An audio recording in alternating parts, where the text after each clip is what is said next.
Look at this, look at this. Hold on. I don't know if you can see that. Yeah, 你看那个是一个 Lamborghini， 看到了没有？那个车比这个酷很多了。我从来没见过这 English. I know English. Oh, you know English? Maybe. No, I always want this. Oh. I told my mom to buy this, and he said until I'm 11 years old. 11 years old? Oh, let me see if I can get you in this. Let's see if I can get you. Oh, there you are. Oh, Say hi. Hi. What's your name? I'm Jojo. Jojo, nice to meet you. Okay, maybe you better get off the road. Okay. Anyways, nice talking to you.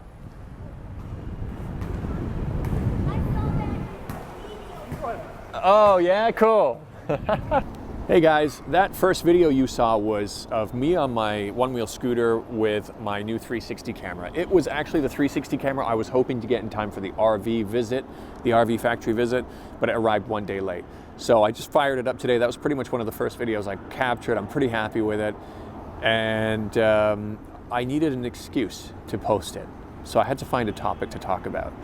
And the second video was not on my 360 camera, but it was still on a Chinese product. It was on my DJI camera. And that was the video where I was just admiring the Lamborghini going by on the road, and the kid on the street there thought that my one wheel, this thing here, was far more impressive than the Lamborghini, which I was pretty happy about.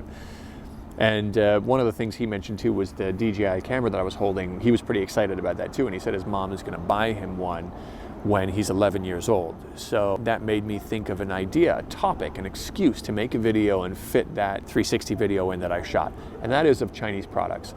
And I think it's quite timely because there is a case coming up on July 20th, I think it is, where Meng Wanzhou, the daughter of the Huawei CEO, is up for trial. Her trial is coming up. They're going to finally determine whether she should be extradited to the US. She's still going to be able to appeal, but the whole thing is just, it's such a joke when you really look at it. To start off with, you understand that the US has had it out for Huawei for quite some time. I mean, they've sent feet on the ground throughout Europe to try to convince countries not to use Huawei. I mean, who does that? That's pretty vindictive. And they've, of course, sanctioned Huawei in their own country. And it was Microsoft who came out and asked for clarification on this. They said, well, what is this? I mean, you keep talking about this, you know, surveillance and all this kind of stuff. Can you show us the evidence you have? And they said, no, just trust us. If you saw what we saw, you'd understand.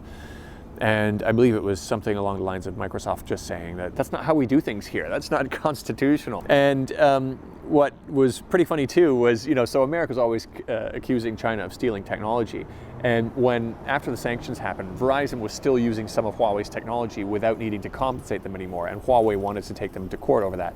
And what Marco Rubio did was he tried to release a bill. He tried to come up with a bill to prevent Huawei from being able to sue Verizon for damages. So they're accusing China of stealing technology, and they're not even allowing Huawei to go to court to show that actually Verizon is using their technology. It's pretty ironic. I think, I'm not sure what happened after that. I think it was resolved, but when Huawei's equipment was being sent back, it was also seized at the border, and there was a court case over that also. I think that's since been resolved, but my point is America has it out for Huawei. And, you know, without any evidence of this surveillance stuff that they're talking about, I think it really has to do with just competition, just to do with business. I mean, when you look at Huawei's 5G towers, it outperforms all of the closest competition. I believe it went up against Nokia, Samsung. I'll throw the chart up on here after I'm done editing this video. And these countries that are choosing Huawei, they're not choosing Huawei because it's cheaper. It's not. It's actually more expensive. Now, I will preface that with saying that I have some friends who said that if you were to make it the same quality level, Huawei is actually cheaper by 20%. But to try to explain this point better is, for example, if Huawei is 30% better than the competition, it's not 30% more expensive. So you're still getting more value for money, if I've understood it correctly. But onto this case, you know, with Canada, I'm really surprised that they're playing into the US's hand in this. I want to first kind of explain Canada to you. You know, when I was younger growing up in Canada, Canadians always used to pride themselves on being different from Americans, especially from a political standpoint, and not getting involved in all the same kind of international BS that they get involved in. We had some jokes about the US, mind you, the US had some jokes about us also, and it was more fun and games. There's one really annoying thing we do as Canadians. We always like to remind Americans who is Canadian, like all the famous stars, like Jim Carrey and William Shatner and the different bands and things like that. We'd always say, oh, did you know this guy's Canadian? And it's a pretty super annoying thing that we used to do. And, you know, in some ways it was us trying to make ourselves more significant. We're this insignificant little country. Well, we're not little. Geographically speaking, we're huge. But on an international scale, we're pretty insignificant compared to the US. And I think that's just our way of kind of puffing our chests up, but whatever. But in this case with the Huawei situation, we are kind of just, you know, I'll say that if the U.S. all of a sudden had a really good trade deal with China, or they had really good relations with China all of a sudden, I'm sure that they would forget about the Meng Wanzhou case and they'd say, okay, she can go. And that's when Canada will really be revealed as America's little lapdog. And it should be a great embarrassment for Canada. And I do think that one day in the future, people will realize this. Whether it's in Canada or not, I don't know. But internationally, I think eventually people will look back at this and say, wow, yeah, Canada's just, you know, was just America's little lapdog there.